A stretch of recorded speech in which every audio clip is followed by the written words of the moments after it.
Hello everybody, आप लोग कैसे हैं? मेरे ख्याल से ठीक ही होंगे। आइए कहानी को देर न करते हुए स्टार्ट करते हैं। अन्याय का फल।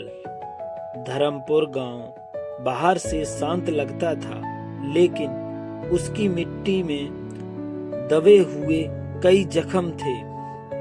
सुबह जब सूरज खेतों पर उतरता तो ओस की बूंदें चमकती थीं, जैसे सब कुछ ठीक हो। लेकिन उन बूंदों के नीचे किसानों की मेहनत, डर और चुप्पी छुपी रहती थी।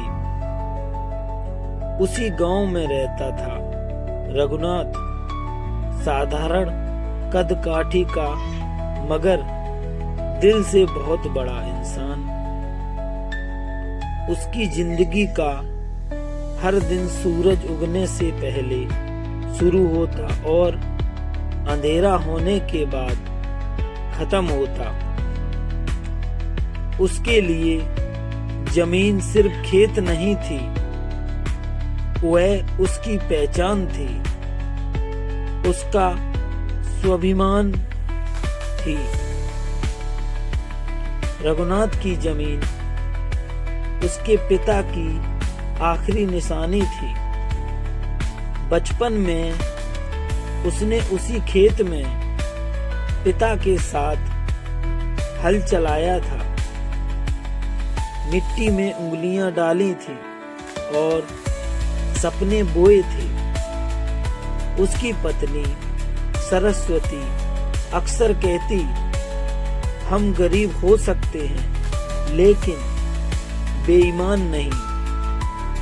यही बात रघुनाथ की सबसे बड़ी पूंजी थी। गांव का मुखिया शिव प्रसाद ठाकुर ताकत और चालाकी का दूसरा नाम था। उसके घर की दीवारें ऊंची थी और दिल उससे भी ज्यादा।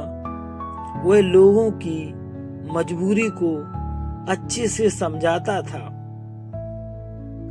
और उसी का फायदा उठाता था।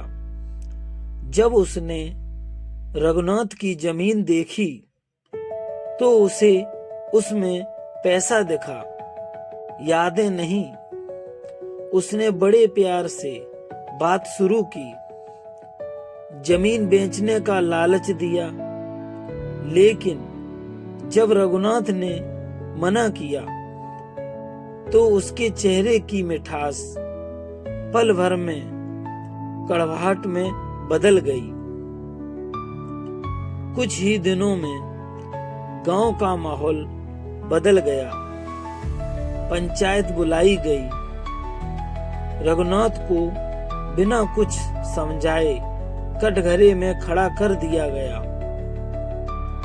कागज लहराए गए, मोहरें चमकी और सच्चाई कहीं दब गई। रघुनाथ बोलता रहा, अपने पिता का नाम लेता रहा, अपने पसीने की गवाही देता रहा। लेकिन पंचायत की आंखें डर से बंद थी। फैसला सुनाया गया और उसी पल रघुनाथ की जिंदगी से उसकी जमीन छीन ली गई। उस शाम रघुनाथ देर तक खेत की मेड़ पर बैठा रहा। सूरज डूब रहा था और उसे लग रहा था जैसे उसकी जिंदगी भी उसी रोशनी के साथ टल रही हो। सरस्वती चुपचाप उसके पास बैठ गई।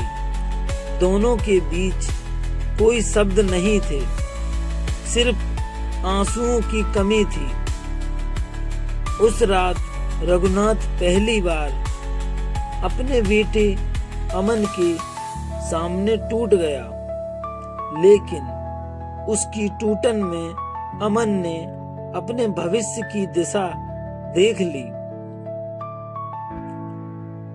दिन बीतते गए। रघुनाथ मजदूरी करने लगा। सबसे ज्यादा दर्द तब होता जब वह उसी जमीन पर काम करता जहां कभी वह मालिक था। ठाकुर उसे जानबूझकर वहीं भेजता, कभी मजाक उड़ाता, कभी ताने मारता। रघुनाथ सब सह लेता क्योंकि उसके पास गरीबी थी, लेकिन उसके भीतर आत्मसम्मान अब भी जिंदा था। अमन बड़ा हो रहा था। उसने बचपन बहुत जल्दी खो दिया था। वह अपने पिता के झुके हुए कंधे और मां की थकी हुई आंखें देखता और मन ही मन एक कसम खाता। पढ़ाई आसान नहीं थी। कई बार स्कूल की फीस के लिए घर में अनाज तक बेचना पड़ा। कई रातें ऐसी थी जब अमन भूखा सोया, लेकिन किताबें बंद नहीं की। उसे लगता था कि हर पढ़ा हुआ शब्द उसके पिता के आंसुओं का जवाब है। समय के साथ अमन शहर चला गया। शहर ने उसे कठोर बनाया, लेकिन ईमानदारी नहीं छीनी।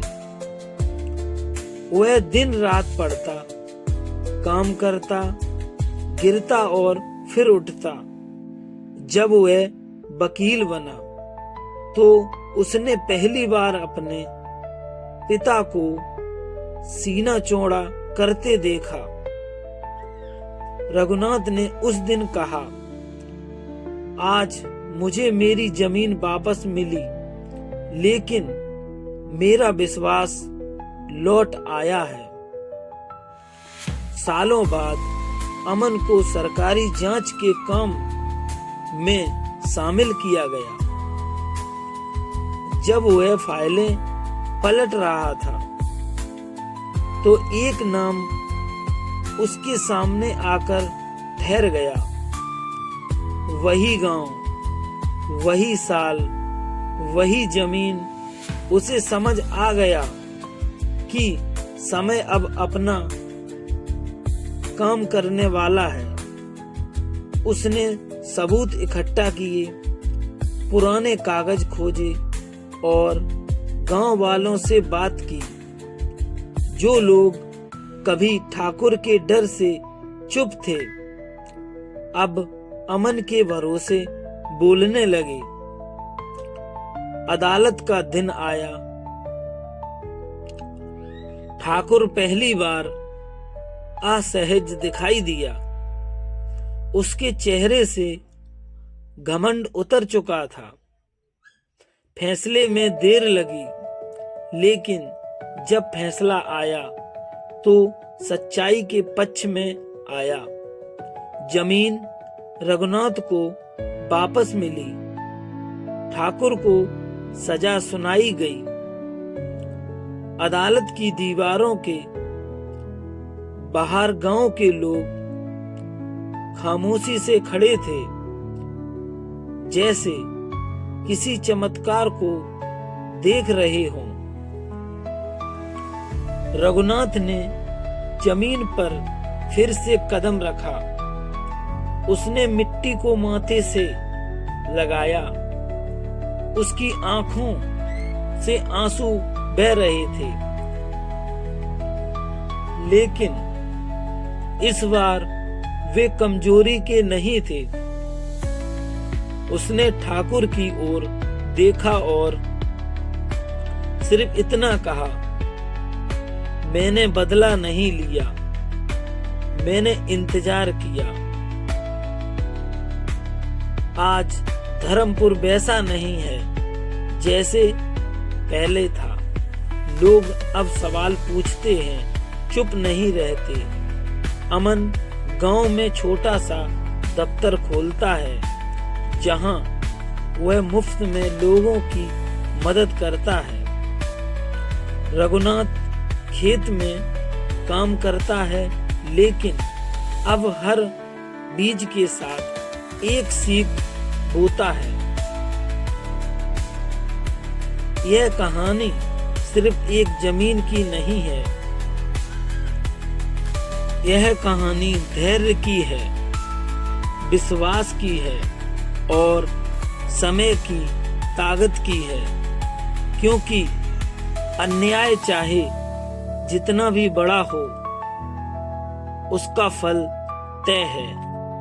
देर से ही सही, लेकिन वह फल जरूर मिलता है। तो दोस्तों, यह कहानी अगर आपको पसंद आई हो तो चैनल को लाइक कमेंट शेयर करना, चैनल को सब्सक्राइब करना। हम आपके लिए ऐसी अच्छी अच्छी प्यारी प्यारी कहानी लाते रहेंगे। तब तक के लिए थैंक यू, बाय बाय दोस्तों।